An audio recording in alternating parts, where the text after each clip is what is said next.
Dear friends, welcome to the session 2 of Mechanical Workshop Practical 4.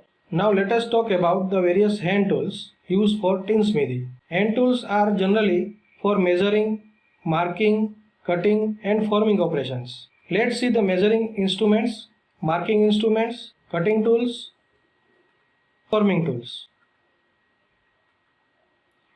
Joining tools. Now, what are the tools for measuring and marking? See, following are some of the measuring tools used for sheet metal work.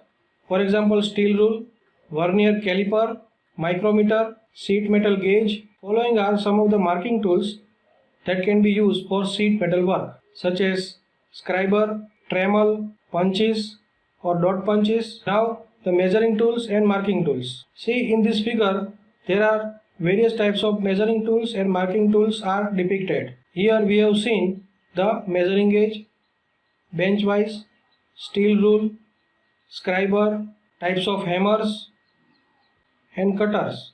This is the divider and plier.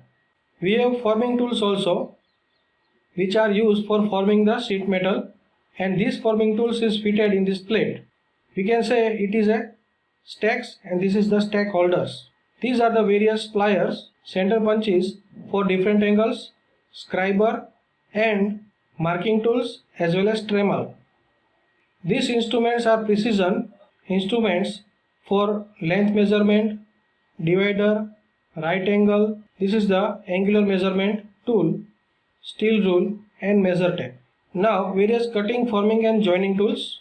First of all, see the cutting tools, that is straight snip cutter for straight cutting, bent snip cutter for curvature cutting, mechanical shear press for thickness cutting of the sheet metal, and forming tools, that is stakes and stake holders, hammers may be metallic or non-metallic, and joining tools such as hand groovers for rivet purpose, rivet set and soldering iron for soldering purpose.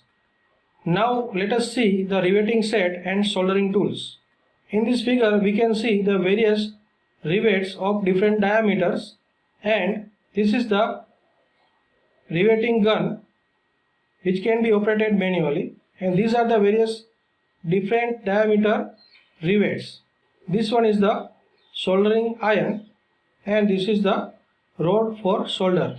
Now let's see the various sheet metal joints and edge forming. This is the lap seam joint, grooved seam joint, single flange or seam joint, double seam joint, dovetail seam, flange bottom seam, single hem, double hem.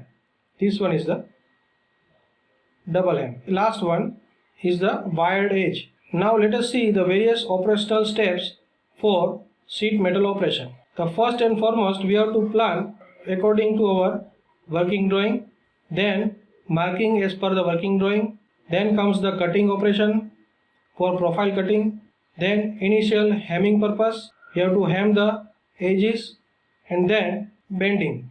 Now let's see the working drawing of the tray. In this pink line, this is the outer profile of our tray. This drawing is drawn in a CAD software, so it is very accurate. So this is the development of the required tray that we are going to make. Here there is an overall dimension depicted in length and height. All other dimensions are illustrated in this figure. Here we can see the various sequence of bends.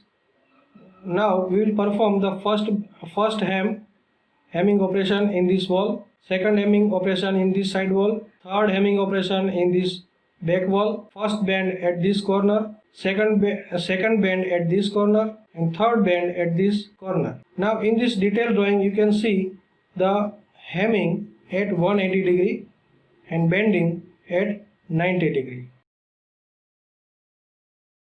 That's all for today's session. Have a nice day.